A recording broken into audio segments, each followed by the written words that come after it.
Zita rangu ndinoitwa VaChartwell Simon Mupona wekuChiweshe, chief Makope Mavhunga village. Dambudziko rangu nemudzimai nderekuti ini ndakaona mudzimai aine chikomba mumba chakarara pamubhedha chisina sheti nebhutsu, ivo vachigeza. But pa 24 hours ndakabata chimwe futi chikomba chanova ndicho chaakazotiza nacho. Mazuva maviri akateedzana, musi wesvondo 10 makusei na 2 masikati. Ini handiende kumba masikati nenyaya yebasa. Nemanheru ndinongoenda ndoperera pagedhi ndichipiwa kutambidzwa sadza pagedhi ndichinorara kugeni. Okay, fine. Kwakaita breakdown yekubasa musi wesande. Kwaita breakdown ndobva ndaenda nemota duku ndichibva ndamhanya kumba. Ndichisvika kumba ndikaona vana 2 vachitamba panze. Ko mama vari kupi? Mama varumba vari kubika raisi vachitamba ipanze. Ndichipinda mumba ndakaona pamubhedha pakarara chikomba. Chikomba ichi changa chisina bhutsu, chisina sheti, chakarara chekutambisa foni yachena. Madzimai angu aigeza. Saka patadaro ndopavakauya tichirwisana nechikomba chiye, ndopachikomba chatiza. Ivo vandibata kuti chikomba chavo chigone kutiza. But ndikazoti ko anozoita hanzvadzi sei anorara pamubhedha pemukuwasha. Wani wachinja ukaenda kwamunera Zambia. Sei inini handisati ndambozviona. Aimuti muchikomba ichi ihanzvadzi yake? Akanditi chikomba ihanzvadzi yake. Akarara asina shiti pamubhedha. Ko wazomochinjira kupi? Alright, wadzoka muno wakamonera Zambia, una kana pendi wakangorara. Ndokupa chikomba ndabatwa chichitiza, ndikasara ndakabata bhutsu dzechikomba netisheti yechikomba. Tabva ipapo ndokubva ndadzokera kubasa. Mangwana mande ndichisvika futi kumba kumaraundi 2 ndiri kunzwa kuti mudzimai wako apinda pagedhi apo. Pane chimwe chikomba futi chiri mugedhi. Ndokubva ndaenda ndokunobata chikomba chirimo. Pekutanga apa mama muregerera kuti adzoke svike kumba? Anga adzoka kumba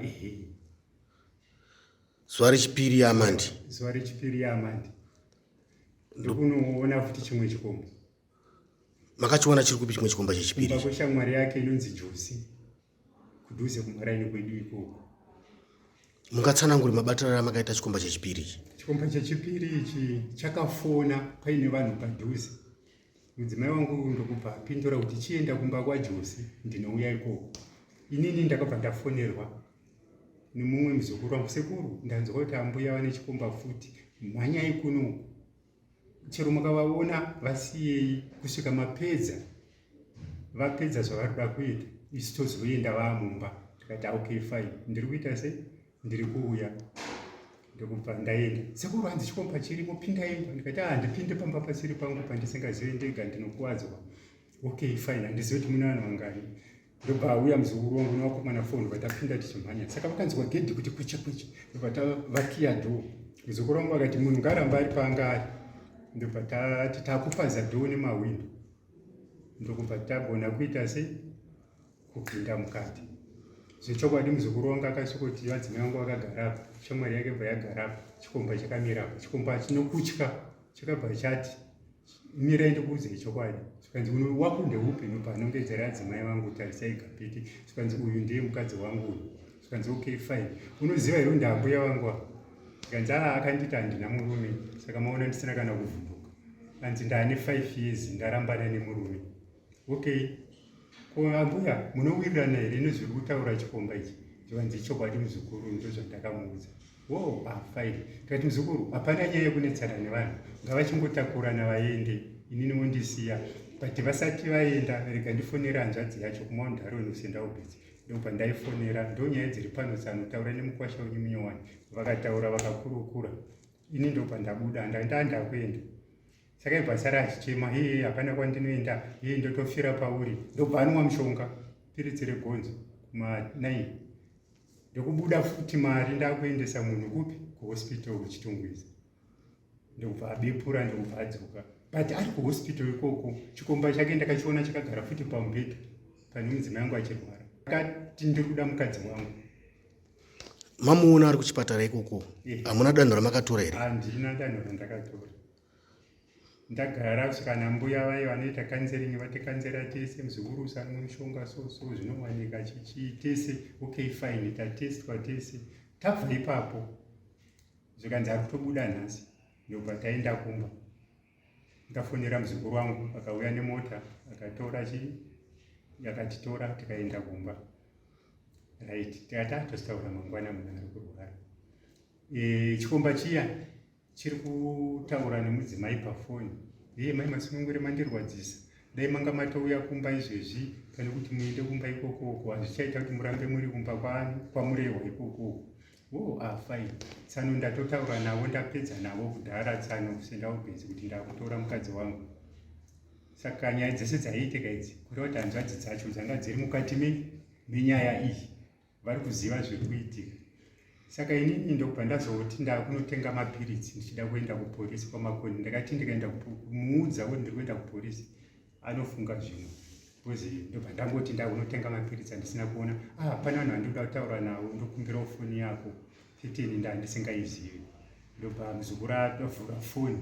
Muzukuru avhura foni ndikuti sekuru nzwa nyaya dzambuya dzese ari kuwirirana nechikomba chake, ari kutaura nehama dzemurume achitoti nditumire mapikicha angu ndiri pamubhedha kupi kuhospital. Vakasenderana okay fine, izvo zvazina basa.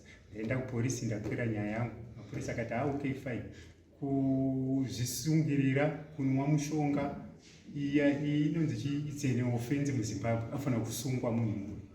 Manje zvawati iwewe uda kunomusiya kumusha kwavo hazvichaita kuti tiuye kuzomusunga aporere kuchipatara. Chiita saizvozvo. Ndichibva ndasvika ndokuona mwoyo wechikuru wemuvhireji vakati no iwe chiita sei, hazvichite kuti ubude expense 250 US kutakura zvinhu zvemunhu kuenda kumusha kwake. Ipa chikomba chipedze nyaya dzacho. Ndokubva ndapa chikomba chichi ndikati ndakurongedza kangu ndakuenda. Pandarongedza mabhegi angu tubhutsu twangu tuhembe twangu ndakungobereka kumusana ndobva ndanosiya mota yemuzukuru kandi ndoma ndichapota ndichirara handina pekugara. Iye pafonera shamwari yake chikomba chake ndobva chauya ndobva chikomba chakamira pagedhi hachina kupinda mugedhi. Josi shamwari yake ndiyo yakapinda ikarongedza vakabatsirana. Mumba hapana chakasiyiwa. Chindisiyirawo stovhu ndiwane pekutangira kana gasi zvaro zvese akati handiiti izvozvo. Chindisiyirawo kana gumbeze 1 handiiti izvozvo. Ndidini manje vakomana zvinhu zvavo. Alright fine, iwe chiita zvaukuda kuita zvese. Ndobva vatsvaga vanhu vekutakura zvinhu zvese ndobva vatakura. Vachibva vaita se vachibva vaenda. Vakaendesa zvinhu kupi? Vakaendesa zvinhu kumba kushamwari yake inonzi Josi. Ndokwava kugara nechikomba chake. Ikoko chakamutora murume munyowani. Mubhedha wakaenda, wardrobe yakaenda, makitchen chairs yakaenda, mapushing tray yakaenda. Ndadzokera stovhu ndaitaura stovhu, gasi, magumbeze ese. Nevana akati ndinotora vana vangu chikomba chikati vana vako ndinokuchengetera. Baba pachokwadi ndane fungidziro ende handisisina kugadzikana pamusoro pevana.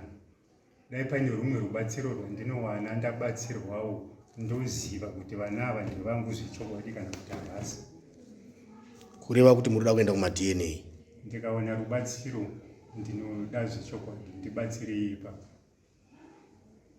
Sezvo hama dzacho dziri kuziva zvese handina hangu chandingati ndiri kuda pazviri. Inini danho rangu ndangoti dai chikomba ichi ndikawana vanondibatsira chindidzosere mari yangu yandakarapisa mudzimai wake ndowana pekutangirawo kuraramawo ndogona kutengawo stovhu kana gumbezi ndowana kana pekubikawo imba yangu ndinayo.